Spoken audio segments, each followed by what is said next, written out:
नमस्कार दोस्तों, आप सभी का एक नई कहानी में स्वागत है। इस कहानी के बारे में ज्यादा कुछ कहने की जरूरत नहीं है क्योंकि कहानी अपनी पहचान खुद बनाती है। आप कहानी सुन सकते हैं, क्या पता ये कहानी आपके दिल में भी अपनी पहचान बना ले। ठंडे नीले प्रकाश बिंदु बहुत कम थे, लेकिन इनसे आदर्श को एक अजीब सी हड्डी काटने वाली ठंड महसूस हुई। आदर्श इस भयानक फीलिंग से परिचित था। उसने इसे तब महसूस किया था जब वो पहाड़ से उतरते समय शोधन क्षेत्र से गुजरा था। उसे यह अच्छी तरह याद था क्योंकि ये विगोर क्षेत्र में एंटर करने के ठीक बाद की बात थी। ठंडे नीले प्रकाश के बिंदु आकाश में भूतों की तरह तैर रहे थे। कभी कभी एक प्रकाश बिंदु कड़ाही से निकलकर हवा में बेतरतीब ढंग से नाचता हुआ किसी एक व्यक्ति के शरीर में एंटर कर जाता था। जैसे बर्फ के टुकड़े पानी में गिरते हैं, वैसे ही ये प्रकाश बिंदु भी गायब हो जाते थे। आदर्श उसके बाद प्रकाश बिंदु का पता नहीं लगा सका। प्रकाश बिंदु पुरुषों में से एक के शरीर द्वारा एब्जॉर्ब कर लिया गया था। आदर्श का दिल तेजी से धड़क उठा। उसे स्पष्ट रूप से समझ में आ गया कि ठंडी नीली रोशनी के बिंदु टाइफाइड बुखार महामारी का कारण थे। वो चुपचाप कुछ देर तक देखता रहा और उसे एहसास हुआ कि ठंडी नीली रोशनी के बिंदु बेतरतीब ढंग से उड़कर पुरुषों के शरीर में एंटर कर रहे थे। पुरुष लकड़ी काटने में व्यस्त थे और उन्हें कुछ भी नजर नहीं आया। आदर्श को अपनी अटकलों पर और कॉन्फिडेंस था। बैंगनी लाल एनर्जी लोगों के शरीर में नहीं उड़ेगी, इसके विपरीत वे ली अग्नि जल में ही रहेंगे। ऐसा लगता है कि उजाड़ हड्डियों में दो तरह की एनर्जी होती है। बैंगनी लाल एनर्जी व्यक्ति के लिए फायदेमंद होती है, जिससे व्यक्ति में बदलाव आता है, जिससे व्यक्ति को आगे बढ़ने में हेल्प मिलती है। दूसरी ओर ठंडी नीली एनर्जी एक अदृश्य मारक शक्ति है। यह एनर्जी विषाक्त थी। हालांकि ये संदिग्ध लग रही थी, फिर भी ये असामान्य नहीं थी। पृथ्वी पर बहुत सारी एनर्जी थी जिनमें विषाक्तता थी। इसका एक उदाहरण सूर्य था। ओजोन से फिल्टर करने के बाद ही इसकी सूर्य की रोशनी पृथ्वी पर जीवन दे सकी। मनुष्य सीधे सूर्य की रोशनी से मर जाते। पृथ्वी पर सबसे भयानक तत्वों में विषाक्त एनर्जी थी, जैसे रेडियोधर्मी पोलोनियम। इसने अराफात को मार डाला, जो अक्सर न्यूज में दिखाई देते थे। अगर पोलोनियम का इस्तेमाल किसी को मारने के लिए करना हो तो 1 ग्राम लाखों लोगों को मारने के लिए पर्याप्त होगा। कुछ 100 ग्राम ही पृथ्वी पर सभी जीवों को मारने के लिए पर्याप्त है, जो इसे आम जहरीली चीजों से कहीं ज्यादा शक्तिशाली बनाता है। आदर्श की राय में नीली रोशनी के बिंदु एनर्जी की नेचर के समान थे और इसका डिस्क्राइब करने के लिए विषाक्त शब्द का उपयोग करना गलत हो सकता है। हालांकि यह समझने के लिए पर्याप्त था कि उनमें मारने की क्षमता है। पृथ्वी की तरह ही रेडिएशन के कांटेक्ट में आने से कैंसर, अल्सर और कई तरह की बीमारियां हो सकती हैं। विशाल जंगल में उजाड़ हड्डियों के ठंडे विष को एब्जॉर्ब करने से टाइफाइड हो सकता है, जिसके परिणाम स्वरूप मौतें हो सकती हैं। तो फिर क्या मैं यहाँ खतरे में नहीं हूँ? आदर्श ने सोचा। वो किसी कड़ाही की निगरानी नहीं कर रहा था, वो एक परमाणु रिएक्टर की निगरानी कर रहा था। ध्यान से सोचने पर पता चला कि ऐसी बहुत सी चीजें थीं जो पृथ्वी से बिल्कुल अलग थीं, लेकिन फिर भी उनमें समानताएं थीं। एनर्जी के संदर्भ में पृथ्वी पर सबसे शक्तिशाली एनर्जी परमाणु बम बना सकती है या परमाणु एनर्जी प्रदान कर सकती है, लेकिन इस दुनिया में सबसे मजबूत एनर्जी का उपयोग सबसे मजबूत एक्सपर्ट्स को बनाने के लिए किया गया था। ये एक्सपर्ट्स पहाड़ों को गिरा सकते हैं और समुद्र को उलट सकते हैं। एक हाथ के झटके से शहर नष्ट हो सकता है। एनर्जी के ये 2 रूप भयानक विनाश का कारण बन सकते हैं। अगर इनका सही तरीके से इस्तेमाल न किया जाए तो ये आम लोगों के लिए जहरीली हो सकती हैं। शुक्र है कि आदर्श के पास वो खजाना था जो इस दुनिया की एनर्जी का दोहन कर सकता था, बैंगनी क्रिस्टल। लेकिन क्या बैंगनी क्रिस्टल इस एनर्जी से निपट सकता है? आदर्श ने बैंगनी क्रिस्टल का उपयोग करके नीली रोशनी के बिंदुओं को एब्जॉर्ब करने की कोशिश की। चूंकि वो नीली रोशनी के बिंदुओं को देख सकता था, इसलिए उसे बैंगनी क्रिस्टल के साथ उन्हें एब्जॉर्ब करने में कैपेबल होना चाहिए। जैसे ही आदर्श ने पहले नीले प्रकाश बिंदु को एब्जॉर्ब करने की तैयारी की, आदर्श ने गहरी सांस ली और सावधानी से अपना हाथ आगे बढ़ाया। उसका दिल तेजी से धड़क रहा था, लेकिन उसने आखिरकार लॉजिक लगाया कि भले ही बैंगनी क्रिस्टल एनर्जी के फॉर्म को एब्जॉर्ब न कर सके, लेकिन वो एक प्रकाश बिंदु से तुरंत नहीं मरेगा। नीली रोशनी का बिंदु आदर्श के शरीर में एंटर कर गया। आदर्श ने इसे स्पष्ट रूप से महसूस किया। प्रकाश बिंदु बर्फ के क्रिस्टल की तरह उसकी उंगलियों में उड़ गया और फिर उसके ब्लड स्ट्रीम में एंटर कर गया। यह बहुत ठंडा है, यह आदर्श का पहला विचार था। यह ऐसा था जैसे सर्दियों में उसके कॉलर में बर्फ का एक बड़ा टुकड़ा ठूंसा गया हो। यह अजीब था कि उसे इतनी गहराई से ठंड का एहसास हुआ, लेकिन दूसरे लोगों को बिल्कुल भी ऐसा महसूस नहीं हुआ। उनके शरीर उसके जितने फिट नहीं थे, इसलिए वे ठंड का उतना विरोध नहीं कर सकते थे। ऐसा लगता है कि उनकी प्रतिक्रियात्मक गति धीमी है और वे कड़ाके की ठंड को महसूस नहीं कर पाते। हालांकि उनके शरीर झूठ नहीं बोलेंगे। एक बार जब वे ठंड के विष से अफेक्ट हो जाते हैं तो वे धीरे धीरे अपनी ताकत खो देते हैं। अगर उन्हें लियान आदिवासी कबीले के उच्च वर्ग से दी गई लाल गोली न दी जाती तो वे पहले ही मर चुके होते। आदर्श ने अपने शरीर में एंटर करने वाले नीले प्रकाश बिंदु का पता लगाया। अंततः इसे बैंगनी क्रिस्टल द्वारा एब्जॉर्ब कर लिया गया और एनर्जी में बदल दिया गया, जो आदर्श के ब्लड में मिल गया। जब एनर्जी आदर्श के शरीर से प्रवाहित हुई तो वो कड़कती ठंड पहले ही गायब हो गई और आदर्श को एक ठंडी ताजगी का एहसास हुआ। यह ऐसा आरामदायक था मानो वो जलीय झरनों में नहा रहा हो। इससे आदर्श और भी उत्सुक हो गया। बैंगनी क्रिस्टल किस तरह का खजाना था? ये सभी प्रकार की एनर्जी को एब्जॉर्ब कर सकता था, चाहे वे उजाड़ हड्डियों से निकलने वाली नीली रोशनी के बिंदु जैसी हानिकारक एनर्जी हो या युआन क्यू विक्रम ने उस पर इस्तेमाल की हो। बैंगनी क्रिस्टल उन एनर्जी के फॉर्म को उसके शरीर को पोषण देने के लिए एनर्जी के सबसे शुद्ध रूप में बदल देगा। आदर्श को इस बात का पता नहीं था कि विशाल जंगल में कई उजाड़ हड्डियों में जहरीली एनर्जी थी। फ्रॉस्ट पाइथन उजाड़ हड्डियों का विष सबसे निम्न श्रेणी का था। एक निम्न स्तर का उजाड़ स्वर्ग मास्टर आसानी से विषाक्तता को भंग कर सकता था, इसलिए इस लेवल की विषाक्तता बैंगनी क्रिस्टल के लिए कुछ भी नहीं थी। वास्तव में इसे एब्जॉर्ब करने के बाद आदर्श को एहसास हुआ कि इफेक्ट महत्वपूर्ण नहीं था। बैंगनी क्रिस्टल वास्तव में नीले प्रकाश बिंदुओं को एब्जॉर्ब कर सकता था, लेकिन अवशोषण की स्पीड बहुत धीमी थी, जो बैंगनी लाल प्रकाश बिंदुओं को एब्जॉर्ब करने से कहीं अधिक कठिन थी। बच्चे, तुम क्या कर रहे हो? आदर्श दो प्रकार की एनर्जी के बीच के अंतरों पर ध्यानपूर्वक शोध कर रहा था। तभी उसने एक आदमी को उस पर चिल्लाते हुए सुना। दूसरों की नजर में आदर्श बस बेकार बैठा था। ग्रुप का फोरमैन बनने की चाहत रखने वाले लोगों में से एक व्यक्ति स्वाभाविक रूप से आदर्श के आलस्य को बर्दाश्त नहीं कर सकता था। आदर्श ने मुस्कुराते हुए जवाब दिया, माफ करना चाचा, ये कुल्हाड़ी बहुत भारी है। उस आदमी ने जवाब दिया, मुझे पता था कि तुम कुछ खास नहीं कर पाओगे। मुझे सच में नहीं पता कि टॉप अधिकारी क्या सोच रहे थे। एक बच्चे को उजाड़ हड्डियों को ठीक करने के लिए भेजकर मुझे रोक कर रखा। मेरे पास जो बेकार बच्चा है दाटो, वो तुम्हारी ही उम्र का है। उसकी ताकत तुमसे दोगुनी है। आदर्श की उम्र का तो जिक्र ही न करें, लेकिन अपने समान आयु के साथियों के बीच भी पहले आदर्श का शरीर बेहद दुबला पतला था और उसमें ताकत की कमी थी। विशाल जंगल में लोग ताकतवर लोगों की पूजा करते थे। उन्हें बड़े और लंबे लोगों पर गर्व था जिनकी त्वचा काली और खुरदरी थी। आदर्श जैसे खूबसूरत व्यक्ति जिसकी त्वचा चिकनी होती थी, उसे बीमारियों से ग्रस्त माना जाता था। ऐसा व्यक्ति पॉपुलर नहीं था। मुझे सच में खेद है चाचा, मैंने न केवल आपको रोका, मैंने आपके अंडे भी पकड़े। मैं भविष्य में कड़ी मेहनत करूंगा। आदर्श अभी भी मुस्कुरा रहा था। वह आदमी कड़ी मेहनत करने में अच्छा था, लेकिन उसकी प्रतिक्रिया धीमी थी। उसे एहसास नहीं हुआ कि आदर्श ने क्या कहा था। वह केवल कसम खाते हुए काम पर लौटने से पहले बड़बड़ाया। आदर्श ने उचित स्पीड से जलाऊ लकड़ी काटना शुरू कर दिया। परेशानी से बचने के लिए उसने अपनी गति थोड़ी बढ़ा दी। उसे 5 मिनट की कड़ी मेहनत करनी पड़ी, जो जलाऊ लकड़ी के एक टुकड़े को काटने के लिए 10 चॉप के बराबर थी। उसे अपनी सिचुएशन के अनुरूप रहना था। उसी समय किसी ने ये नहीं देखा कि कड़ाही में मंथन कर रही बैंगनी लाल एनर्जी आदर्श की ओर उड़ रही थी। ठंडी नीली एनर्जी के लिए आदर्श ने भी जितना पॉसिबल था उतना एब्जॉर्ब कर लिया। उसे लगा कि अगर वो नीली एनर्जी को एब्जॉर्ब कर सकता है तो उसके आसपास के लोग एनर्जी के परिणाम स्वरूप नहीं मरेंगे। दुर्भाग्य से बैंगनी क्रिस्टल नीली एनर्जी को एब्जॉर्ब करने में बहुत इफेक्टिव नहीं था। थोड़ी मात्रा में एनर्जी अभी भी उसके आसपास के लोगों के शरीर में एंटर कर रही थी। आदर्श को ये देखकर मिश्रित भावना हुई। हालांकि ये लोग अच्छे नहीं थे, लेकिन वे मरने के लायक नहीं थे। हालांकि वो उन्हें बचाने में असमर्थ था। यदि उसने सच्चाई बता दी तो लोग न केवल उस पर विश्वास नहीं करेंगे, बल्कि बेकन के इनाम के लिए उसे अफवाह फैलाने वाला बताकर विक्रम को रिपोर्ट भी कर सकते हैं। ये लोग निश्चित रूप से ऐसा करने में सक्षम थे। अगर ऐसा हुआ तो आदर्श की सिचुएशन बहुत खराब हो जाएगी। विशाल जंगल में कमजोर लोगों को अपनी पीड़ा स्वीकार करनी ही पड़ती थी। इसके अलावा कोई दूसरा रास्ता नहीं था। सुअरों, मवेशियों और भेड़ों की तरह उन्होंने कोई गलत काम नहीं किया, लेकिन उन्हें कैद में रखा गया और मनुष्यों द्वारा उनका वध कर दिया गया।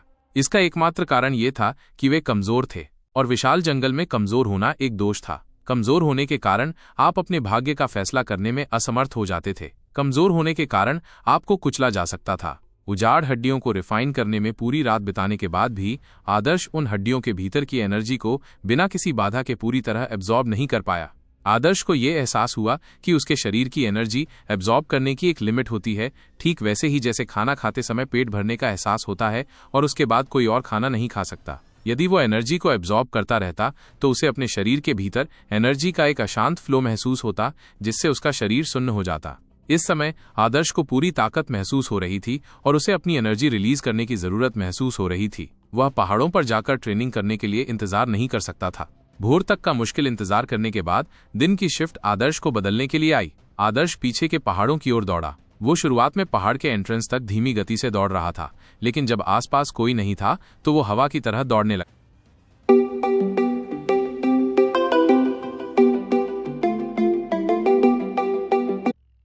की तरह था। एक सिंपल जंप में 5 से 6 मीटर की दूरी तय हो जाती थी। एक 3 मीटर ऊंचे पत्थर को जंप लगाकर पार कर लिया गया तथा बीच से 5 मीटर ऊंचे पेड़ को पार कर लिया गया। आदर्श भाग नहीं रहा था, बल्कि जमीन से चिपके हुए उड़ रहा था। पहाड़ी इलाका कॉम्प्लिकेटेड था, लेकिन आदर्श की गहरी अंडरस्टैंडिंग के कारण कोई भी इलाका आदर्श के लिए बाधा नहीं बन पाया। वो दौड़कर पहाड़ की चोटी पर गया और दूसरी ओर से वैली से होते हुए पहाड़ की पीठ पर पहुंचा। इस दौरान आदर्श ने एक बार भी रेस्ट नहीं किया। जर्नी के दौरान वो लगातार गहरी सांस लेता रहा। उसका दिल लगातार धड़क रहा था, धीमा लेकिन मजबूत। 1 घंटे तक दौड़ने के बाद आदर्श आखिरकार रुक गया। इतनी लंबी दौड़ के बाद भी न तो उसका चेहरा लाल था, न ही उसका दिल तेजी से धड़क रहा था। रनिंग भी एक तरह की साधना थी। दौड़ने के बाद आदर्श ने दौड़ते समय पसीने का आनंद लिया। ये लोकेशन गांव से सबसे दूर था और सेफ था। इससे आगे जाने पर वो वंडरलैंड की सिक्योरिटी से बाहर चला जाता और उसे जायंट एनिमल्स और उजाड़ एनिमल्स का सामना करना पड़ सकता था। आदर्श की प्रेजेंट स्ट्रेंथ को देखते हुए यदि उसका सामना किसी आवारा एनिमल से होता तो वो बर्बाद हो जाता। यहाँ वेजिटेशन बहुत रिच नहीं थी। जमीन पर काले पत्थरों के कुछ टुकड़े बिखरे हुए थे। ये काला आयरन स्टोन था। काला आयरन स्टोन स्टील जितना भारी था और नॉर्मल रॉक से कई गुना ज्यादा स्ट्रॉन्ग था। यहाँ तक कि चट्टानों को तोड़ने वाली काई भी काले आयरन स्टोन पर नहीं उग सकती थी। जिस जगह आदर्श खड़ा था वो एक चट्टान के नीचे एक फ्लैट एरिया था। इसका डायमीटर लगभग 30 मीटर था। चट्टान के ऊपर एक झरना था की करंट्स में नाचती और उड़ती थीं, सूरज की रोशनी पकड़ती थीं और धुंध में इंद्रधनुष बनाती थीं। ये दृश्य पृथ्वी पर एक अट्रैक्टिव टूरिस्ट अट्रैक्शन होगा। झरना चौड़ा नहीं माना जाता था, लेकिन वर्टिकल ड्रॉप बहुत अधिक थी। ये 100 मीटर से भी अधिक थी। जंगली पानी का फ्लो नीचे की ओर लगातार अटैक करता रहा। ये एक गड़गड़ाहट थी जिसे दूर से सुना जा सकता था। आदर्श ने पहले से ही इस साधना प्लेस को झरने के लिए चुना था। आदर्श ने गहरी सांस ली और अपने शरीर में एनर्जी का संचार किया। उसका कठिन प्रशिक्षण फिर से शुरू होने वाला था। 10 मील के दायरे में किसी के बिना एक सुनसान पहाड़ी जंगल में आदर्श ने प्रत्येक dragon rip tiger bone fist मुद्रा का अभ्यास किया। हड्डियों का प्रशिक्षण, टाइगर क्लॉज, स्माइट रॉक्स। पहाड़ के पीछे पत्थरों की कोई कमी नहीं थी। आदर्श ने खास तौर पर काले आयरन स्टोन वाली समतल जमीन चुनी थी। आदर्श काले आयरन स्टोन के सामने खड़ा हो गया और उस पर मुक्के बरसाने लगा। मात्र मांस और रक्त से बनी मुट्ठियां ऐसे निर्जीव काले आयरन स्टोन को कैसे तोड़ सकती थीं? आदर्श ने दांत पीसते हुए कहा, 1 मुक्का, 2 मुक्के, 3 मुक्के, 10 मुक्के, 20 मुक्के। उसने हर मुक्के में अपनी पूरी ताकत लगा दी। पहले कुछ मुक्कों के कारण मुट्ठियां चोटिल हो गईं। दर्द इतना भयानक था कि मुट्ठियां खून से लथपथ हो गईं। अंत में जब मुक्के बरसने लगे तो उसके जोड़ खड़खड़ाने लगे। दर्द उसकी उंगलियों से होते हुए उसके दिल तक पहुंच गया। ये एक अकल्पनीय दर्द था, लेकिन आदर्श ने अपने दांत पीसकर इसे सहन किया। उसका चेहरा पसीने से भीगा हुआ था। उसका चेहरा पीला पड़ गया और उसके होंठ सफेद हो गए। केवल उस बिंदु तक जहां उसकी मुट्ठियों की सतह मांस के बजाय हड्डियों की तरह हो गई थी, तब आदर्श रुका। इसके बाद उसने पत्थर को लात मारना शुरू कर दिया। उसने ऐसा तब तक किया जब तक उसके पैरों पर चोट के निशान नहीं पड़ गए। वो मुश्किल से खड़ा हो पा रहा था। थोड़ी देर रेस्ट करने के बाद आदर्श ने अपने कंधों और पीठ से पत्थर को मारना शुरू कर दिया। आदर्श ने हर पॉसिबल एफर्ट किया, लेकिन आखिरकार वो काले आयरन स्टोन को कुछ नहीं कर सका। इसके बजाय उसका शरीर कट और चोटों से भर गया। दर्द। आदर्श जमीन पर लेटा हुआ था। उसका शरीर कमजोर हो चुका था और उसकी विजन भी धुंधली हो गई थी। उसने अपनी सांस पर कंसंट्रेट किया और अपनी एनर्जी को ट्रांसमिट करने के लिए dragon rip tiger bone fist technique के सिद्धांतों का पालन किया। ये एक आत्मविनाशकारी साधना मेथड थी जिसे आदर्श ने पहले ट्राई करने की हिम्मत नहीं की थी। हालांकि कुछ घंटे पहले आदर्श ने फ्रॉस्ट पाइथन की उजाड़ हड्डियों की एनर्जी को खा लिया था। उजाड़ हड्डियों के भीतर निहित एनर्जी को उजाड़ की शक्ति कहा जाता था। ये किसी भी साधक के लिए एक महान गिफ्ट था। उजाड़ की शक्ति की तुलना में प्रताप कबीले जड़ी बूटी पर्वत में हर्बल सार तुच्छ था। यहाँ तक कि 100 साल पुरानी जड़ी बूटी भी कम पड़ जाएगी। केवल तभी जब उजाड़ की शक्ति से सपोर्ट प्राप्त हुआ, आदर्श ने इस तरह के आत्मविनाशकारी अभ्यास को आगे बढ़ाने का साहस किया। इस अभ्यास को dragon rip tiger bone fist के टाइगर क्लॉज स्माइट रॉक्स के रूप में दर्ज किया गया था, जो हड्डियों को ट्रेन करने की एक मेथड थी। उसकी हड्डियों को तोड़ने के लिए पत्थर का इस्तेमाल करना एक बहुत ही पेनफुल और डिफिकल्ट प्रोसेस थी। दृढ़ता के बिना ये इम्पॉसिबल था। दृढ़ता के बावजूद उसे इसके सपोर्ट के लिए रिसोर्सेज जुटाने पड़े। यदि ऐसा नहीं किया गया तो व्यक्ति की हड्डियों को ट्रेन करने के बजाय उसे विकलांग बना दिया जाएगा। लिमिटेड रिसोर्सेज के कारण वॉरियर प्रिपरेशन कैंप के सदस्यों ने टाइगर क्लॉज स्माइट रॉक्स का अटेम्प्ट करने का साहस नहीं किया। केवल बड़ी ट्राइब्स के टैलेंटेड लोग ही उजाड़ एनिमल्स के मीट के कंजम्पशन और उजाड़ एनिमल्स के खून में भीगने के कारण ऐसी चोटों को सहन कर सकते थे। आदर्श के शरीर में वीरानियों की शक्ति का संचार तेजी से होने लगा। उसके घावों में खुजली होने लगी, जो उसके घावों के ठीक होने का संकेत था। उजाड़ हड्डियां वास्तव में टॉप लेवल की थीं, साथ ही बैंगनी क्रिस्टल की प्यूरिफिकेशन भी। उसके शरीर को ठीक करने के लिए इस्तेमाल की गई एनर्जी जबरदस्त स्पीड से थी, जो नग्न आंखों से दिखाई दे रही थी। Dragon rip tiger bone fist द्वारा किसी की हड्डियों को ट्रेन करने के लिए इस्तेमाल की जाने वाली मेथड उन घावों को ठीक करने के लिए डेसोलेट्स की शक्ति को अनुमति देना लोहे की फोर्जिंग के समान एक साधना मेथड थी। तलवारें बनाने की मेथड ये थी कि गर्म स्टील की तलवार पर बार बार स्ट्राइक किया जाता था, जिससे एक यूनिक तलवार बनती थी। आदर्श का प्रेजेंट प्रैक्टिस तलवार बनाने के समान था। उसने अपने शरीर को रॉ स्टील और काले आयरन स्टोन को एनविल की तरह इस्तेमाल किया। बार बार स्ट्राइक करके उसने अपने शरीर को साधना के रूप में गढ़ा। आंतरिक अंगों का प्रशिक्षण, विशाल पानी में ड्रैगन नृत्य। 6 घंटे रेस्ट करने के बाद आदर्श को लगा कि वो ठीक हो गया है। उसके हाथों पर पपड़ी थी, इसलिए इससे उसकी मूवमेंट्स पर कोई असर नहीं पड़ा। आदर्श ने अपनी घावों को कपड़े से लपेटा और बिना किसी हेजिटेशन के झरने में गोता लगा दिया। छप छप पानी उसके शरीर पर ऐसे टूटा जैसे कोई 1000 पाउंड का जैकहैमर हो। झरने के नीचे एक गहरा बेसिन था। झरने के पेरेनियल इफेक्ट से डिप बेसिन की गहराई अननोन थी। जमीन से डिप बेसिन पन्ना हरे रंग का था और उसका कोई स्पष्ट तल नहीं था। यह सबसे गहरा वाटर बॉडी था जो आदर्श को आदिवासी कबीले के आसपास के क्षेत्र में मिला।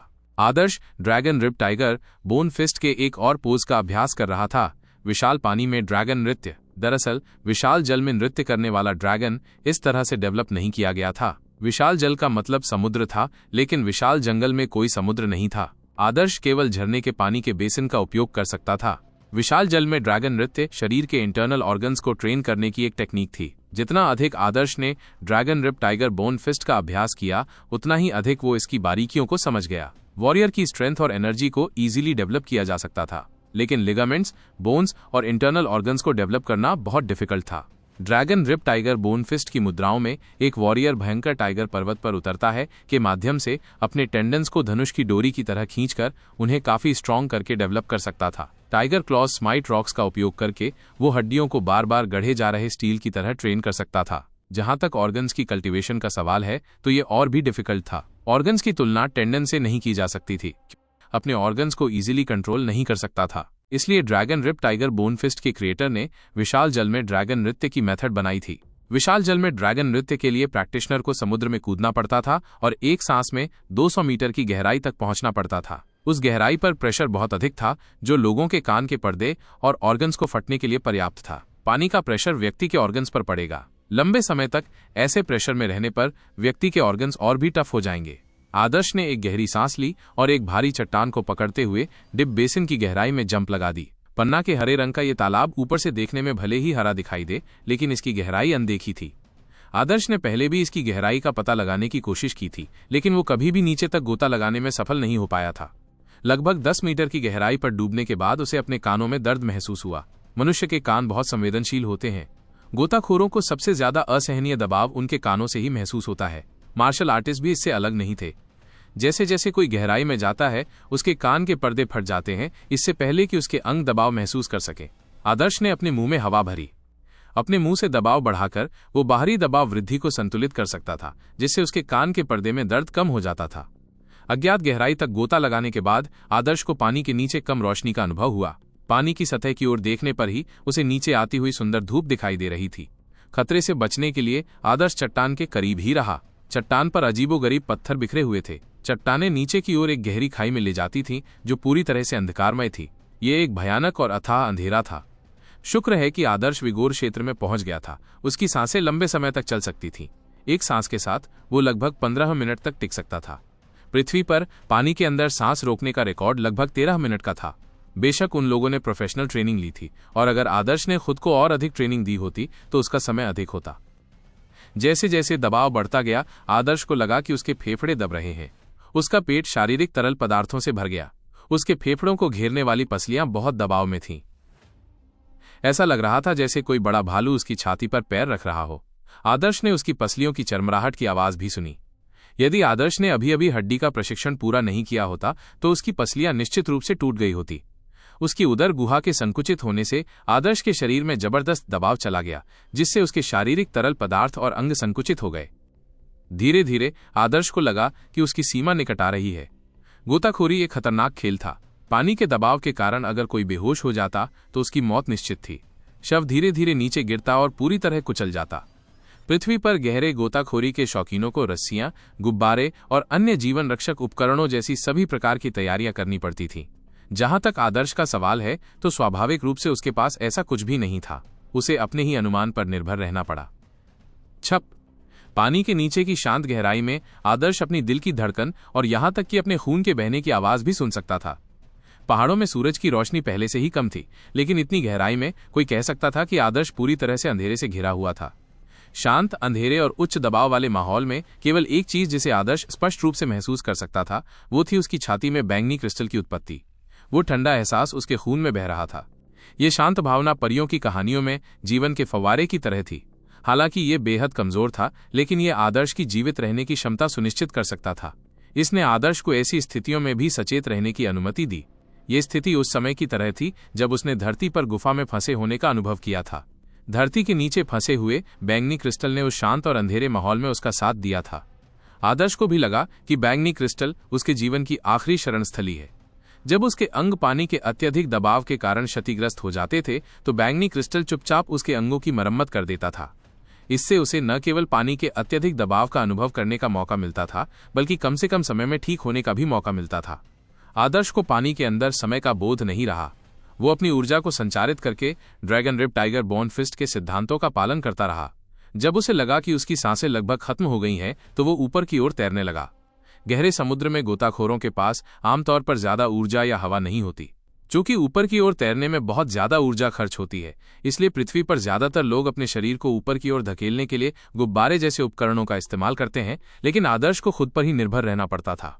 निस्संदेह ये आदर्श के दिल और फेफड़ों के लिए एक बड़ी परीक्षा थी। इतने अधिक दबाव में सांस लेने और दिल की धड़कन पर 100 गुना अधिक तनाव पड़ा। आदर्श ने अपनी सांस रोक ली और अपनी इच्छा शक्ति और बैंगनी क्रिस्टल द्वारा प्रदान की गई जीवन रेखा के बल पर वो मीटर दर मीटर ऊपर की ओर तैर गया। छप। जैसे ही आदर्श का सिर पानी से बाहर निकला, उसने हवा के बड़े घूंट लिए।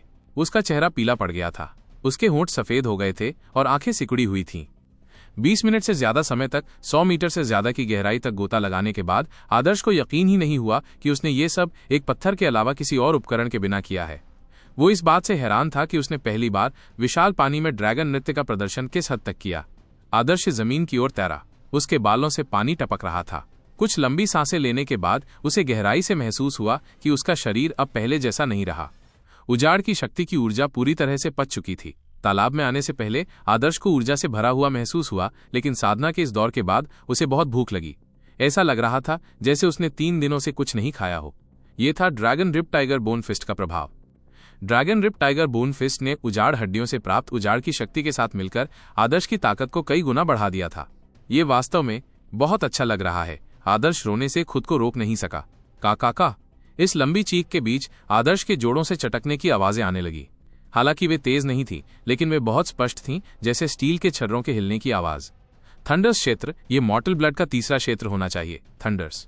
आदर्श प्रसन्न था। मॉर्टल ब्लड के 5 स्तर पर्याप्त प्रशिक्षण के बाद स्वाभाविक समापन बिंदु थे।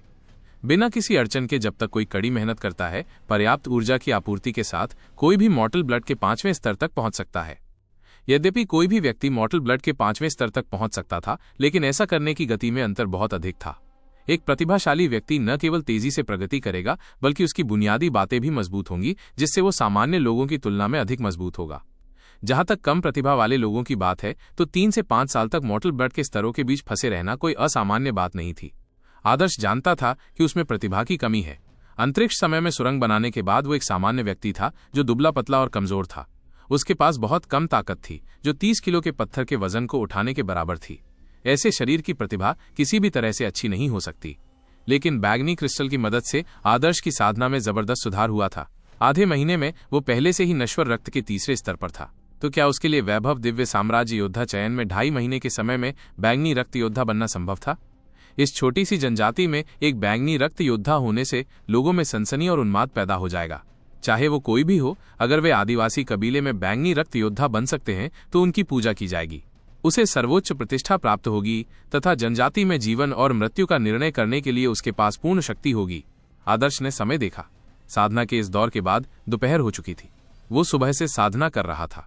आदर्श एक बार फिर सोया नहीं था। नश्वर रक्त स्तर 3 के थंडर क्षेत्र में प्रवेश करने के बाद आदर्श को नींद का जरा भी एहसास नहीं हुआ। उसने 2 घंटे तक dragon rip tiger bone fist विधियों के अनुसार ध्यान किया और उसे ऐसा लगा जैसे उसने 8 घंटे गहरी नींद ली हो और वो ऊर्जा से भरा हुआ महसूस कर रहा था। अब समय आ गया है कि इन वीरान हड्डियों को परिष्कृत किया जाए। मैंने पूरे दिन साधना की है, मुझे बहुत भूख लगी है। आदर्श ने एक दिन से कुछ नहीं खाया था। पहले उसे वीरान हड्डियों से ऊर्जा मिलती थी, इसलिए हालांकि उसका पेट भूखा था, लेकिन उसका शरीर उसे बिना किसी समस्या के ऊर्जा प्रदान करने में सक्षम था। लेकिन dragon rip tiger bone fist से गहन प्रशिक्षण प्राप्त करने के बाद आदर्श के शरीर के भीतर की उजाड़ हड्डी की ऊर्जा समाप्त हो गई थी, इसलिए उसकी भूख बहुत अधिक असहनीय थी। आसमान के रंग से लग रहा था कि सूरज डूबने वाला है। आदर्श गांव लौट आया। अनाज सुखाने वाली जगह पर कढ़ाई तेजी से जल रही थी और शिफ्ट बदलने का समय आ गया था। आदर्श को वापस आते देख कृपाण के पिता ने जलाऊ लकड़ियों के ढेर की ओर इशारा करते हुए सीधे कहा, ये जलाऊ लकड़ियां हैं, इन्हें मेरे लिए काट दो। तुमने कल रात कुछ नहीं किया। इस जगह पर बेकार लोगों को काम नहीं मिलता। अगर तुम इसे पूरा नहीं कर पाए तो आज तुम्हारे लिए दलिया नहीं बनेगा। आदर्श ये सुनकर अवाक रह गया। ऐसा नहीं था कि उसने कल कोई दलिया खाया था। सभी लोग लड़ाई में सिर झुकाकर भाग रहे थे। आदर्श को जितने चावल मिले थे उनकी गिनती उसकी उंगलियों पर की जा सकती थी।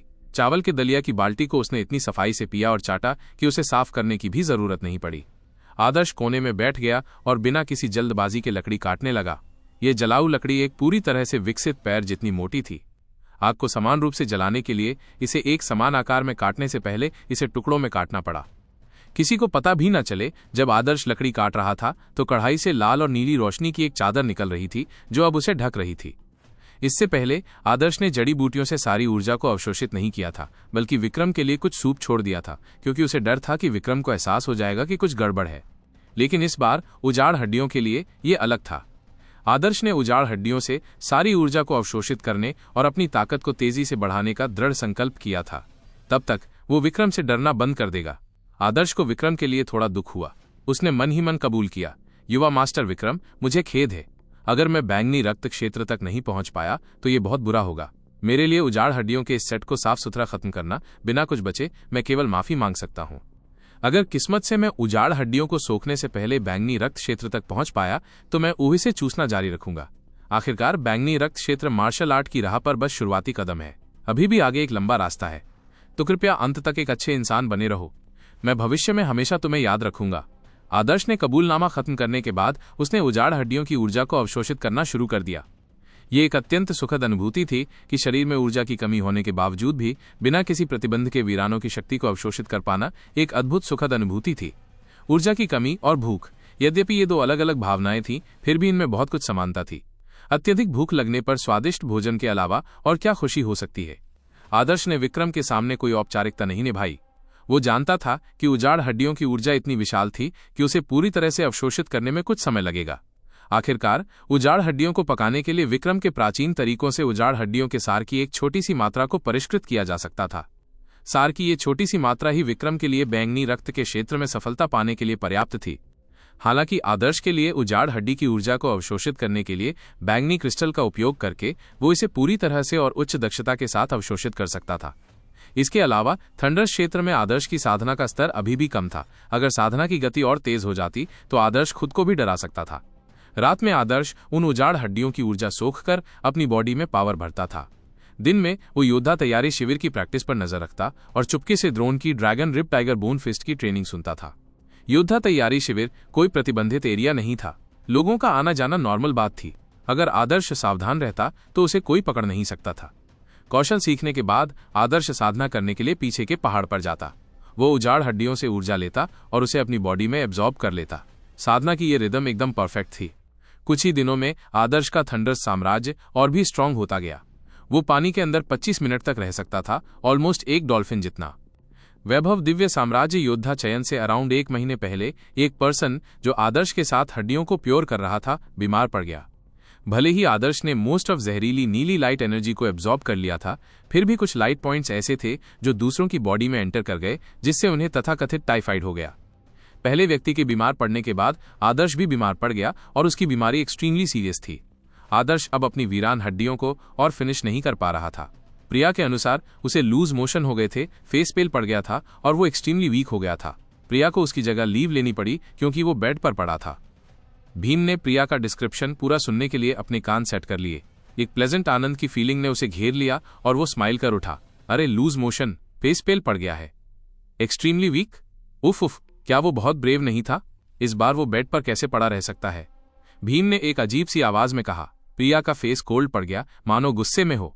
लेकिन एक्चुअली वो बस नाटक कर रही थी। उसे पता था कि आदर्श ठीक है और बस बीमार होने का प्रिटेंड कर रही है। तुम्हारा भाई स्टार्टिंग से ही वीक था, अगर वो मर भी जाता तो कोई बिग डील नहीं होती, लेकिन यंग मास्टर विक्रम का हार्ट श्योरली अच्छा है और उसने मुझे पिल्स दे दी हैं। भीम ने यह कहते हुए अनविलिंगली अपनी कमर से एक रेड पिल निकाली। भीम का आदर्श को गोली देने का कोई इंटेंशन नहीं था, वो तो बस आदर्श की डेथ की कामना कर सकता था, लेकिन उसे समझ नहीं आ रहा था कि विक्रम आदर्श को इतना इंपॉर्टेंस क्यों देता था और उसने उसे आदर्श को देने के लिए स्पेशली गोली क्यों दी। उसे ये इंश्योर करना था कि आदर्श गोली खा ले। क्या युवा मास्टर विक्रम रियली उस लिटिल रास्कल के बारे में इतना अच्छा सोचते थे? भीम ये सोचकर डिस्टर्ब हो गया। युवा मास्टर विक्रम बहुत अच्छे इंसान हैं। युवा मास्टर विक्रम बहुत काइंड है। इस समय जब उजाड़ हड्डियों को रिफाइन करने वाले लोग एक एक करके बीमार पड़ रहे थे तो बहुत से लोग एक पिल लेने के लिए इकट्ठा हो गए थे। भीम को वो पौराणिक गोली निकालते हुए देखकर, जो लोगों को मृतकों में से वापस लाकर आदर्श को दे सकती थी, लोग विक्रम की प्रेज करने लगे। इन लोगों ने पहले सोचा था कि विक्रम उन्हें इग्नोर कर देगा, लेकिन जब आदर्श जैसे यूजलेस लड़के को गोली मिल सकती है तो उन्होंने सोचा कि घर पर उनके स्ट्रांग आदमी को भी गोली मिल जाएगी। स्पेशली भीम के दूसरे हैंड में पकड़ा हुआ उभरा हुआ बैग ऐसा लग रहा था जैसे उसमें मीट हो। ये लोग और भी ज्यादा एक्साइटेड हो गए। इस सिचुएशन ने भीड़ को ऑलमोस्ट अनकंट्रोल्ड उन्माद में डाल दिया था। भगवान भीम, मेरे घर का आदमी भी बीमार पड़ गया है। भगवान भीम, मेरे बच्चे के फादर बहुत बीमार हैं, उन्हें 3 डेज से वॉमिटिंग हो रही है। भीम के चारों ओर एक पिल और कुछ मीट की होप में भीड़ जमा हो गई।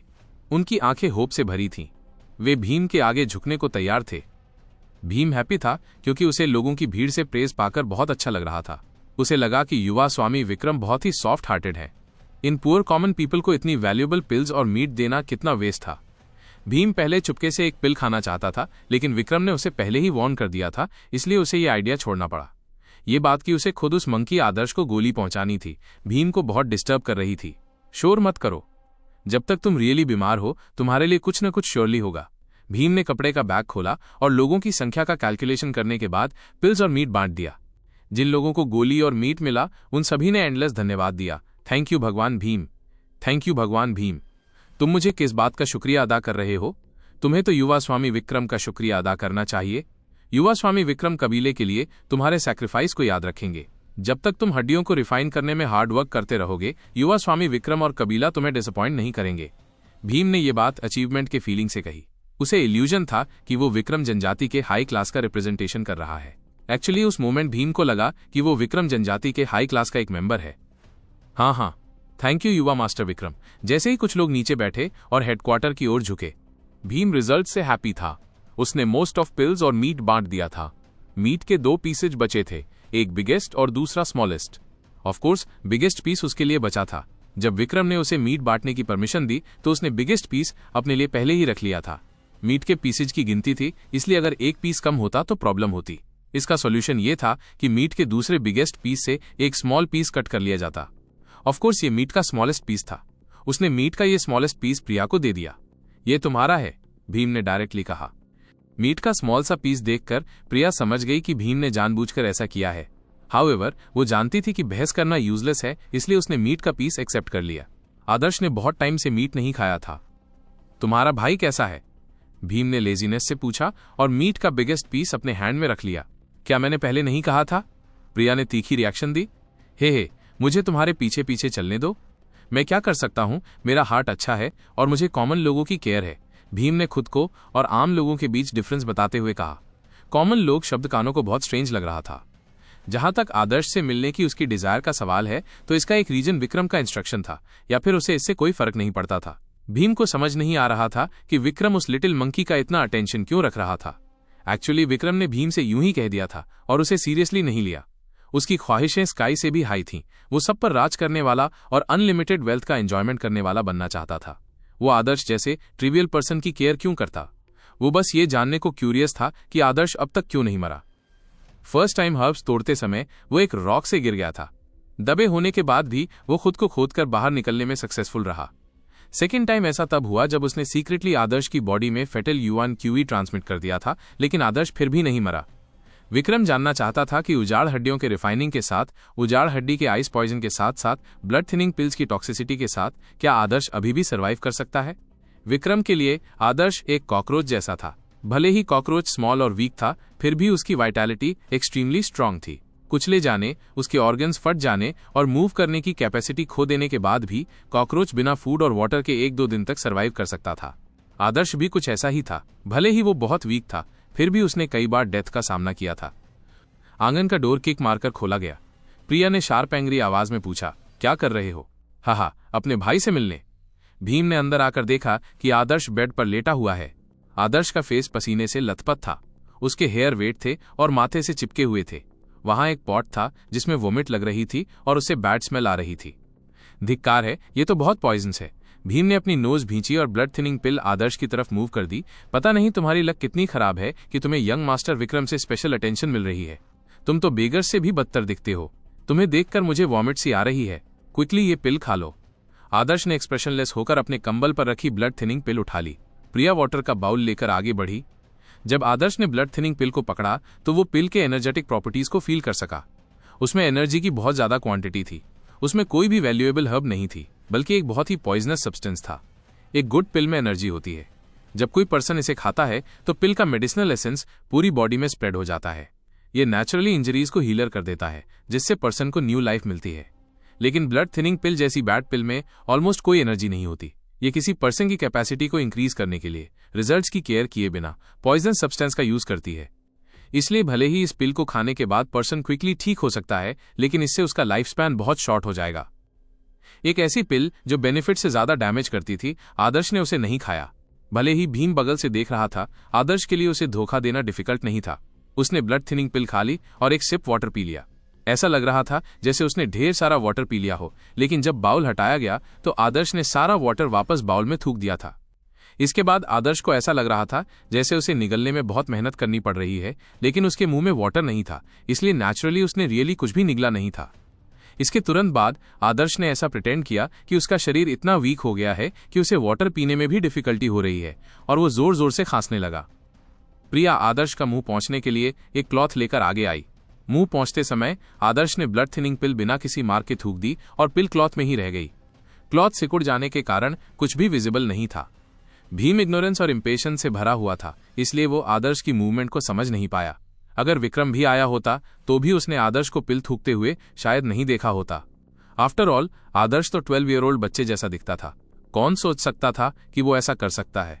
खुश हो जाओ, इस पिल को खाने के बाद ये न सिर्फ तुम्हारी जान बचाएगी, बल्कि तुम्हें और भी एनर्जेटिक बनाएगी। ये किसी बीमार कमजोर इंसान की तरह दिखने से तो बेटर है। ये कहकर भीम वहां से चला गया। भीम के जाने के बाद आदर्श ने क्लॉथ में रखी ब्लड थिनिंग पिल को गौर से देखा। उसकी आंखों में चमक थी। ये विक्रम कितना क्रूअल है। उन वीरान हड्डियों को प्यूरिफाई करने के लिए वो अनगिनत लोगों की जान लेने को रेडी था। ये विचित्र वर्ल्ड अर्थ से डिफरेंट थी। अर्थ पर ऐसे कई एग्जाम्पल्स होते थे जब कोई बच्चा स्कूल में नाइफ लेकर आता था और दोनों के बीच झगड़ा होने पर दूसरे बच्चे को नाइफ मारकर उसकी हत्या कर देता था। ऐसे केसेज रेयर थे और सिर्फ न्यूज नेटवर्क्स पर ही देखने को मिलते थे। लेकिन इस पावर सेंट्रिक विचित्र वर्ल्ड में ऐसे केसेज जहां किसी को कुछ वर्ड्स के लिए मार दिया जा सकता है, क्या इसे अभी भी केस कहा जा सकता है? अर्थ पर पीसफुल लॉ के कारण मर्डर एक बिग डील थी, लेकिन यहां पर मर्डर एनिमल्स को मारने के समान ही कॉमन बात थी।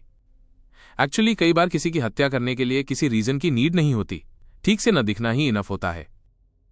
प्रिया की दी हुई रक्त पतला करने वाली गोली के बंटने के बाद टाइफाइड से जूझ रहे सभी लोग अगले ही दिन नॉर्मल हो गए। अमृत और बेकन पाकर वे नेचुरली बहुत थैंकफुल थे और उजाड़ हड्डियों को रिफाइन करने में और भी ज्यादा एफर्ट डालने लगे। बेशक आदर्श भी उनमें से एक था। उसकी रिकवरी सबसे फास्ट थी क्योंकि उसे बस अपने चेहरे पर छिड़का हुआ नकली पसीना पोंछना था। इस तरह आदर्श अगली सुबह एनर्जी से भरपूर होकर अनाज सुखाने वाले मैदान की ओर चल पड़ा।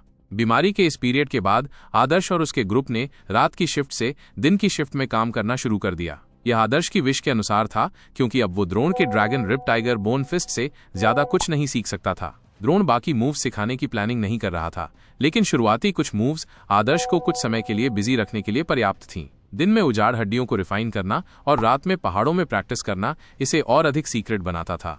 बच्चे आदर्श, क्या तुम्हारा शरीर बेहतर फील कर रहा है? पड़ोस की आंटी सरला ने पूछा। उन्होंने आदर्श को सड़क पर उछलते कूदते देखा था, मानो उसमें बहुत ज्यादा एनर्जी हो। आंटी सरला, मैं बिल्कुल ओके हूँ। विक्रम के अमृत का थैंक्स। विक्रम वाकई बहुत अच्छे ह्यूमन बीइंग हैं। आदर्श कृतज्ञता भरी नजरों से मुस्कुराया। सड़क पर चलते हुए उसने दूसरों के सामने रक्त पतला करने वाली गोली की इफेक्टिवनेस का बखान किया। ये बहुत अच्छा है, ये बहुत अच्छा है। आंटी सरला ने आदर्श की एनर्जी देखकर कहा। उन्हें पता था कि वो पूरी तरह से रिकवर हो गया है। आदर्श जैसे एडल्ट के लिए सड़क पर उछल कूद करना बहुत स्ट्रेंज था, लेकिन दूसरों की नज़र में वो एक 12 साल का बच्चा ही था। 12 साल की एज में बच्चे सबसे ज्यादा चंचल होते हैं। आदर्श पर विक्रम की नज़र पड़ी क्योंकि विक्रम को लगता था कि वो बच्चों से कहीं ज्यादा मैच्योर है। 12 साल के बच्चे को 12 साल के बच्चे की तरह बिहेव करना पड़ता था। अगर वो कभी कभार 12 साल के बच्चे की तरह बिहेव करता तो लोगों को यकीन हो जाता कि कुछ भी अबनॉर्मल नहीं है। मेरे परिवार का आदमी वो हड्डियों वाला सूप बनाना चाहता था, पर अफसोस वो बना नहीं पाया। बच्चे आदर्श, तुम तो वाकई बहुत लकी हो, आंटी सरला ने ईर्ष्या से कहा। हाँ, आंटी सरला, मुझसे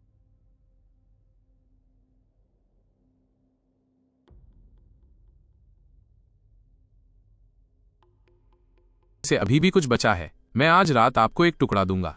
आदर्श ने लापरवाही से कहा। उसे बेकन का वो टुकड़ा पसंद नहीं था जिसे ये सभी गरीब आम लोग चाहते थे। दरअसल आदर्श ने एक कुत्ते को खिलाने के लिए बेकन का एक छोटा सा टुकड़ा काटा था। बेशक वो कुत्ता आदर्श के परिवार का नहीं था, क्योंकि एक गरीब परिवार के पास कुत्ता पालने के साधन नहीं थे। अगर होते भी तो कुत्ते को बहुत पहले ही मारकर खा लिया गया होता। पूरे लियान आदिवासी कबीलों में केवल योद्धा तैयारी कैंप में ही कुछ कुत्ते पाले जाते थे। ये सभी कुत्ते शिकारी कुत्ते थे। चूंकि वंडरलैंड के आसपास जंगली एनिमल कम थे, इसलिए शिकारी कुत्तों के बिना खरगोशों की तलाश करना भूसे के ढेर में सुई ढूंढने जैसा ही था। आदर्श ने कुत्तों को मांस इसलिए खिला दिया था क्योंकि उसे डर था कि विक्रम ने बेकन में जहर मिला दिया होगा। हालांकि ऐसा होने की पॉसिबल नहीं थी, फिर भी आदर्श को केयरफुल रहना था। ये देखने के बाद कि कुत्ता ठीक है, आदर्श ने प्रिया को मांस पकाने की परमिशन दे दी। आदर्श ने बरसों से मांस का स्वाद नहीं चखा था। हालांकि बेकन का स्वाद कुछ खास नहीं था, क्योंकि उसे बहुत देर तक पकाया गया था। मांस सख्त था और लकड़ी जैसा स्वाद था, बस नमकीन सा स्वाद था और उसमें मांस की स्मेल नहीं थी। लेकिन बेकन के इतने छोटे टुकड़े के लिए प्रिया ने उसे आदर्श के लिए छोड़ने की जिद की और उसे खाने से रिफ्यूज कर दिया। आदर्श ने प्रिया को थोड़ा सा बेकन खाने के लिए मनाने में काफी स्ट्रगल किया। आदर्श ने खुद ज्यादा नहीं खाया, बल्कि बचा हुआ मांस दीवार पर टांग दिया। आदर्श ने 2 महीने में वैभव दिव्य साम्राज्य के योद्धा चयन का टारगेट रखा था, इसलिए उसे इस बेस्वाद बेकन के टुकड़े की कोई कंसर्न नहीं थी। उसने प्रिया से सुना था कि पड़ोस की आंटी सरला ने पहले भी उनकी देखभाल की थी, खासकर आदर्श की मां के निधन के बाद के वर्षों में। राशन वितरण से पहले प्रिया के पास हमेशा खाना खत्म हो जाता था, और अगर आंटी सरला उन्हें कुछ खाना न देती तो वे बहुत पहले ही भूख से मर चुके होते। ये एक बहुत बड़ा दयालु डेट था। आखिरकार इस दुनिया में बहुत कम लोग अपना खाना दूसरों को देते हैं। ये धरती पर पैसे उधार देने से कहीं ज्यादा डिफिकल्ट था, इसलिए बेकन का ये टुकड़ा आंटी सरला को देना उचित था। कैसे? तुम ऐसा कैसे कर सकते हो? बच्चे आदर्श, तुम और तुम्हारी बहन युवावस्था से गुजर रहे हो, तुम्हारे लिए ये मांस पाना डिफिकल्ट था। आंटी इसे एक्सेप्ट नहीं कर सकती, आंटी सरला ने दृढ़ता से कहा, जिससे आदर्श को मिश्रित भावनाएं हुईं। इस गरीब और पिछड़ी जनजाति में हालांकि कई जिद्दी नागरिक और दुष्ट लोग थे, लेकिन आंटी सरला जैसे लोग भी थे जो भूख से मरते समय भी दूसरों के बारे में सोचते थे। ऐसी भूमि वास्तव में सभी प्रकार के लोगों को जन्म दे सकती है। आंटी, अब और मत कहो, मैं हड्डियों का सूप बनाने जा रहा हूँ। आदर्श ने भागने से पहले आंटी सरला के रिप्लाई का इंतजार नहीं किया। ये बच्चा, आंटी सरला ने अपना सिर हिलाया, लेकिन उनके चेहरे पर एक खुशी भरी मुस्कान छा गई। लियान जनजातीय कबीलों के कुलपति कंपाउंड में विक्रम पत्थर के आंगन के बीच में खड़ा होकर मुक्केबाजी का प्रैक्टिस कर रहा था। उसने एक ढीला ढाला प्रैक्टिस सूट पहना था। यह प्रैक्टिस सूट एक दुर्लभ रेशमी कपड़े से बना था जो लियान जनजाति में बहुत कम पाया जाता था। यह बहुत एक्सपेंसिव था। यह प्रैक्टिस सूट छूने में चिकना और मुलायम था और पहनने पर बेहद कंफर्टेबल था। विक्रम अलग अलग स्पीड से गोल गोल घूम रहा था। जब वो धीरे चलता था तो वो सुबह एक्सरसाइज कर रहे किसी बूढ़े आदमी जैसा लगता था, लेकिन जब तेज चलता था तो वो शिकार का पीछा कर रहे चीते जैसा लगता था। इस सब के दौरान विक्रम की नजरें उसकी उंगलियों पर टिकी थीं। उसकी बाहें जंगल में सरकते सांप की तरह थीं, जिससे ये तय करना मुश्किल हो रहा था कि वो कहां से अटैक करे। भीम चुपचाप किनारे पर खड़ा होकर विक्रम के प्रैक्टिस समाप्त होने की प्रतीक्षा कर रहा था। लगभग आधे घंटे के बाद विक्रम का काम अंततः पूरा हो गया। उसने कमर पर हाथ रखकर एक सांस का तीर थूका। ये तीर बिना रुके दूर तक चला गया। सांस का तीर थूकना विगोर डोमेन का प्रतीक था, लेकिन विक्रम की सांस अब सिर्फ विगोर डोमेन की सांस नहीं थी। ये मॉर्टल ब्लड के 5वें स्तर क्यूई गैदरर से संचालित होती थी। विक्रम एनवायरनमेंट से युआन क्यूई को अपने शरीर में इकट्ठा करने में कैपेबल था, इसलिए उसके द्वारा थूकी गई हवा सिर्फ हवा ही नहीं थी, बल्कि उसमें युआन क्यूई भी थी। शानदार, ये बिल्कुल अमेजिंग है, भीम चिल्लाया जब उसने विक्रम को खत्म होते देखा। उसकी आंखें चमक उठीं और उसने उसकी चापलूसी शुरू कर दी।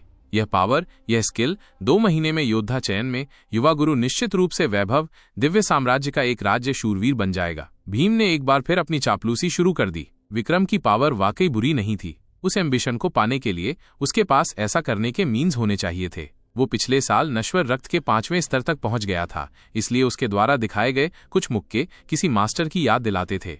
बकवास बंद करो, उजाड़ हड्डियों का शोधन कैसा है?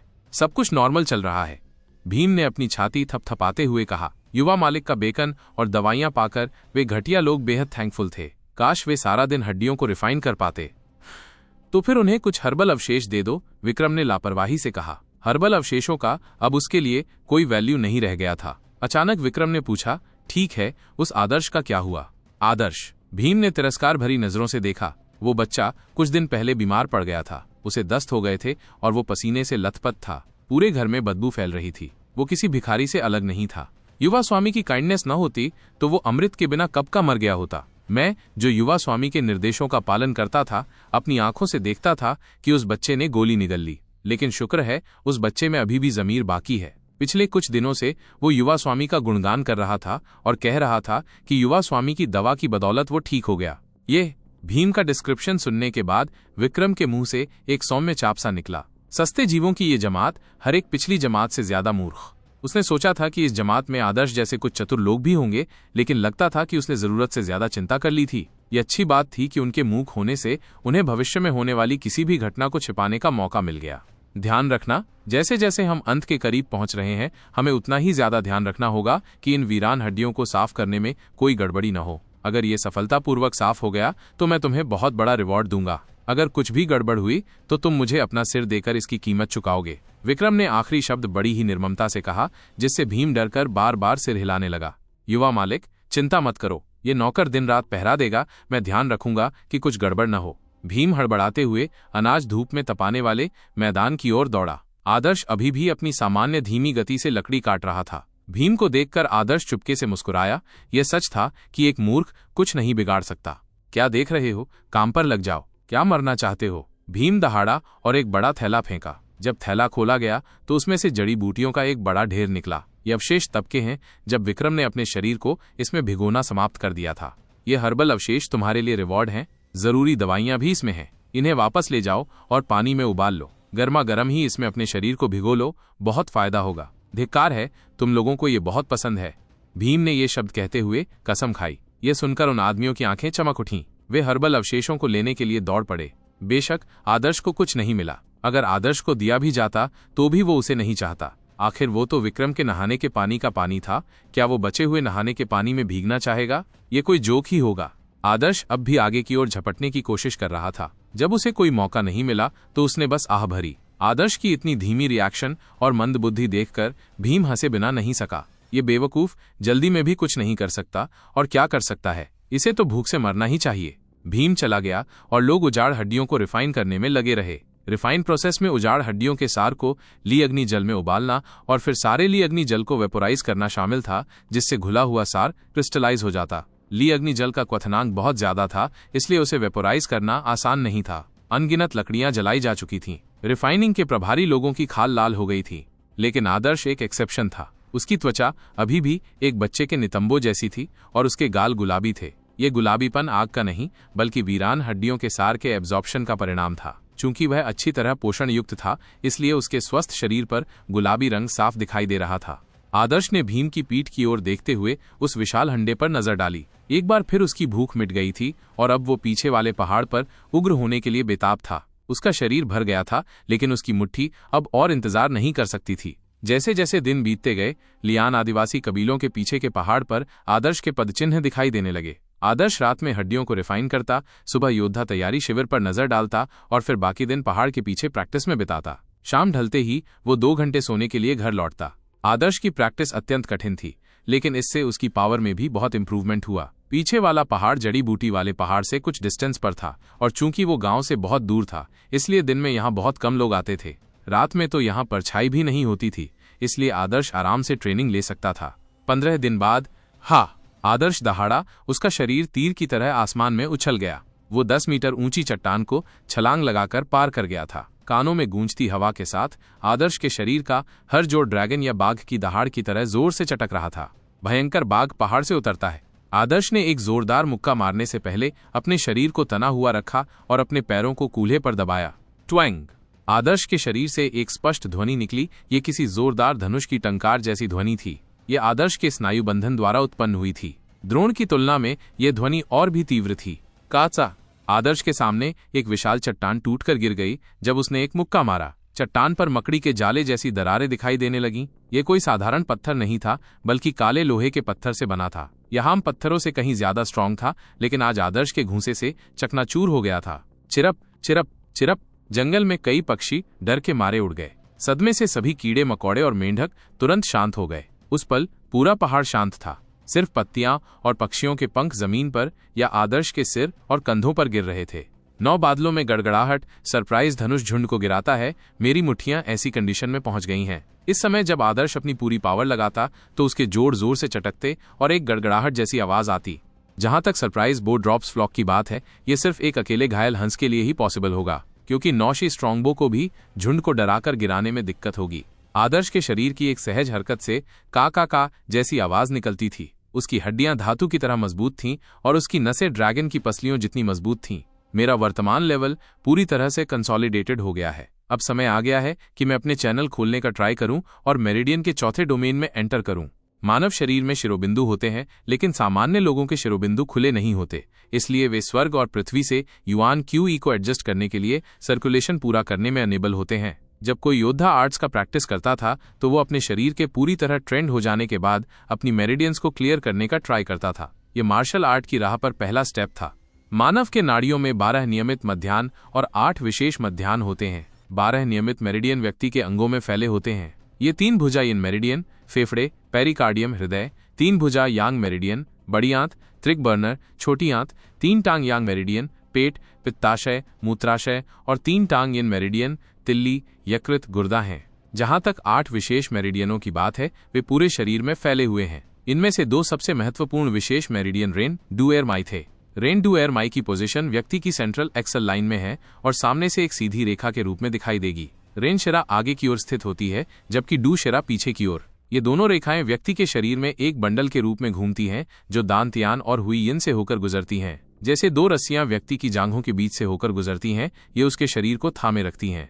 रेन डू एयर माई के बीच टूटी हुई नाड़ियां थीं। जब रेन डू एयर माई को खोला जाता तो टूटी हुई नाड़ियां ठीक हो जाती और व्यक्ति की एनर्जी के पूर्ण कम्युनिकेशन के लिए एक सेंट्रल पैसेज बन जाता। इसलिए रेन डू एयर माई को खोलना पूरे शरीर की मेरिडियंस को खोलने की दिशा में एक महत्वपूर्ण स्टेप था। आदर्श ने पहले जो वुक्सिया नॉवेल्स पढ़े थे, उनमें रेन डू एयर माई को खोलने के कई मेथड्स थे। प्राचीन चिकित्सा टेक्स्ट सहित रेन डू एयर माई को खोलने के कई मेथड्स मौजूद थे। रेन डू एयर माई को खोलते ही व्यक्ति का कायाकल्प हो जाता था और उसकी पावर में इंक्रीज होती थी। मेरिडियन का उत्तम रिजल्ट भविष्य में मार्शल आर्ट्स के हायर डोमेन के लिए मार्ग प्रशस्त करेगा। आदर्श ने अपनी टांगें क्रॉस की और बैठ गया। उसने अपनी मेरिडियन खोलने के लिए अपनी एनर्जी जमा करनी शुरू कर दी। Dragon rip tiger bone fist में लिखा था कि यह मेरिडियन खोलने का एक मेथड है। पालथी मारकर बैठते हुए हर सांस को यथासंभव लंबा करना चाहिए। एक बार जब कोई योद्धा नश्वर रक्त के तीसरे लेवल पर पहुंच जाता है तो उसकी सांसें उसके शरीर में एक्यूमुलेटेड एनर्जी के साथ मिल जाती हैं, जिससे रक्त संचार आग की तरह फैल जाता है। आदर्श ने सचेत रूप से उस एनर्जी को अपने दांतयान में भेजा और उसे कंप्रेस किया। आदर्श का शरीर बार बार एनर्जी से भर रहा था। उसकी सांसों की स्पीड बढ़ रही थी, लेकिन हर सांस पिछली सांस से ज्यादा गहरी थी। सूर्य और चंद्रमा का सार प्राप्त करना और स्वर्ग पृथ्वी युआन क्यूई में सांस लेना। यदि कोई दूर से देखे तो उसे आदर्श का शरीर धुंधली रोशनी की एक पतली लेयर में घिरा हुआ दिखाई देगा, खासकर आदर्श की छाती पर। वहां एक बैंगनी रोशनी कंसेंट्रेटेड थी जो धीरे धीरे उसके पूरे शरीर में फैल गई। यह वो प्रकाश था जो बैंगनी क्रिस्टल मूल ने आसपास से युआन क्यूई को एब्जॉर्ब करने के बाद एमिट किया था। जब आदर्श सांस छोड़ता तो उसके हृदय में स्थित बैंगनी क्रिस्टल आसपास की एनर्जी को एब्जॉर्ब कर लेता, जिससे आदर्श के मेरिडियन खोलने के फाइनल एफर्ट में मदद मिलती। धीरे धीरे आदर्श के चारों ओर फैली बैंगनी रोशनी घनी होती गई। यह बैंगनी रोशनी प्राचीन चीनी किंवदंती बैंगनी हवा पूर्व से आती है जैसी लग रही थी, जो एक संत का प्रतीक है। बार बार एक्यूमुलेटेड एनर्जी के कारण आदर्श के शरीर से अजगरों और बाघों की दहाड़ जैसी आवाजें निकलने लगीं। उसका रक्त प्रवाह एक प्रचंड धारा की तरह बिना किसी रोक टोक के बह रहा था। हर सांस के साथ आदर्श के आसपास की हवा तेजी से घूम रही थी। ये किसी वेल के पानी में चूसने जैसा सरप्राइजिंग था। उफ उफ उफ। आदर्श की सांसें और भी तेज होती जा रही थीं। हर सांस उसके शरीर को जोर लगा रही थी। उसका शरीर लहरों से टकराती नाव जैसा था। जैसे जैसे उसका शरीर ऊपर नीचे होता गया, आदर्श के शरीर में एनर्जी कंडेंस होने लगी। उसकी नसों से झंझनाहट जैसी आवाजें निकलने लगीं, जबकि उसकी त्वचा फटे हुए चमड़े जैसी हो गई थी। उसकी हड्डियों से चटचट की आवाजें निकलने लगीं। जब यह एक्सट्रीम लिमिट पर पहुंच गया तो आदर्श को लगा कि उसका शरीर फटने वाला है। उसने अपनी एनर्जी पर कंट्रोल किया और ऊष्मा को अपने दान त्यान की ओर लहर दर लहर भेजा, मानो वे चट्टानों से टकरा रहे हों। आदर्श धीरे धीरे अपनी लिमिट के करीब पहुंचने लगा। जब उसके शरीर की सतह पर मौजूद छोटी रक्त वाहिकाएं फटने ही वाली थीं, तो उसने एक धमाका सुना। आदर्श के सेंटर में एनर्जी का एक्सप्लोजन हुआ। जिस चट्टान पर आदर्श बैठा था वो टूट गई और 5 मीटर के दायरे में मौजूद पेड़ टूट गए। आदर्श को लगा जैसे उसका शरीर ढीला पड़ गया हो। उसके नथनों और कानों से खून बह रहा था, लेकिन ये ताज़ा खून नहीं बल्कि काला खून था। आदर्श के रोम छिद्रों से भी एक धूसर पसीने का गूदा रिस रहा था। ये हो चुका है नश्वर रक्त का चौथा लेवल, मेरिडियन। आदर्श जानता था कि उसने अंततः अपनी मेरिडियन खोल ली है और वो वुक्सिया नॉवेल के हीरो के बराबर हो गया है। जब आदर्श अपनी युवावस्था में नॉवेल पढ़ता था तो वो अक्सर एक सुंदर वीर बनने, दीवारों पर चढ़ने, न्याय कायम रखने और शिकायतों का निपटारा करने का सपना देखता था। आज के दिन अंततः उसे वह पावर प्राप्त हो गई थी। हालांकि इस स्ट्रेंज वर्ल्ड में एनर्जी पृथ्वी की तुलना में कहीं अधिक रिच थी। पृथ्वी पर रेन डू एयर माई को खोलने से कोई यूनिक गुरु बन सकता था, लेकिन ऐसा इसलिए था क्योंकि पृथ्वी पर स्वर्ग पृथ्वी युआन क्यू नहीं था। लेकिन इस दुनिया में न सिर्फ स्वर्ग पृथ्वी युआन क्यू ही थी, बल्कि वीरानियों की पावर, मेंटल पावर और अन्य मिस्ट्रियस एनर्जीज भी थीं जिन्हें आदर्श अभी तक समझ नहीं पाया था। ये एनर्जीज पृथ्वी पर एटॉमिक पावर जितनी पावरफुल थीं। इन एनर्जी का उपयोग वो स्वयं कर सकता था। इसलिए मॉर्टल ब्लड का चौथा फेज, मेरिडियंस, मार्शल आर्ट्स के मार्ग पर एक शिशु स्टेप मात्र था। आदर्श जमीन से उछल पड़ा। वो अपने आसपास का एनवायरनमेंट साफ देख और फील कर सकता था। 10 फुट के दायरे में होने वाली हर चीज उसे पता थी। पत्तों की हर सरसराहट और कीड़े की हर छटपटाहट उसे साफ सुनाई दे रही थी। वो एक नजर में ही अपने सामने गिरे पत्तों की गिनती कर सकता था। 32 पत्ते थे। स्पष्ट अवेयरनेस और तेज दिमाग के साथ कई मार्शल आर्टिस्ट एक्सपर्ट्स में इडेटिक मेमोरी थी। ये उनके मेरिडियन के खुलने का रिजल्ट था, जिससे उनके मस्तिष्क की क्षमताओं में इंप्रूवमेंट हुआ। आखिरकार रेन डू एयर माई मस्तिष्क से होकर गुजरता है और मस्तिष्क से होकर गुजरने वाली एनर्जी व्यक्ति की मेमोरी और रिएक्शंस में इंप्रूवमेंट लाती है। बहुत बढ़िया लग रहा है, बहुत बढ़िया।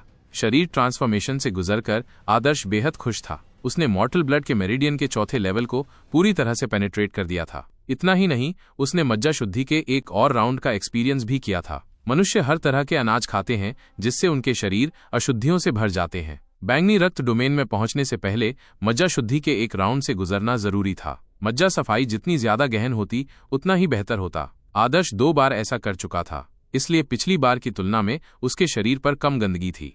आदर्श ने अपने कपड़े उतारे और नहाने के लिए प्लंज बेसिन में कूद गया। उसने दर्जनों मीटर गहराई में गोता लगाया और लगभग 20 मिनट तक पानी के अंदर अपनी सांस रोके रखी, फिर वापस ऊपर तैरा। पुआ! आदर्श एक विशाल कार्प की तरह पानी से बाहर निकला, जिससे पानी की बूंदों का एक्सप्लोजन हुआ। वो पूरी तरह नंगा था। बिना कोई नया कपड़ा पहने आदर्श ने अपने पुराने गीले कपड़े पहन रखे थे। कपड़ों का ये सेट पानी से भीगा हुआ था। यह आदर्श के शरीर से चिपक गया था, जिससे उसके शरीर के सुडौल उभार साफ दिखाई दे रहे थे। कई दिनों के कठिन प्रैक्टिस के बाद आदर्श की मांसपेशियां मजबूत हो गई थीं और उसका शरीर दिन ब दिन बेहतर होता जा रहा था। उसकी लंबाई भी बढ़ गई थी और वो एक सुंदर युवक बन गया था। मेरिडियन डोमेन में एंटर करने के बाद आदर्श ने एक बिल्कुल नई ऑरा बिखेरी। वह एक बड़ी चट्टान पर खड़ा था। उसका शरीर म्यान में बंद तलवार जैसा था। उसकी प्रेजेंस अद्भुत थी। चांद की कोमल रोशनी में आदर्श की नाजुक त्वचा पारे की तरह चमक रही थी। ऐसा युवा लड़का अब किसी गरीब बच्चे जैसा नहीं लगता था जिसके पास खाने के लिए कुछ नहीं था। हालांकि वो एक अनगढ़ मूर्ति की तरह था, फिर भी वो एक अनगढ़ हीरे जैसा था। उसके पहने हुए कपड़ों को केवल चिथड़े ही कहा जा सकता था, लेकिन वो उसकी चमकती ऑरा को छिपा नहीं सका। आदर्श ने आखिरकार अपनी मेरिडियन खोल ली है। उसकी यात्रा अब एक नए लेवल पर पहुंच गई है।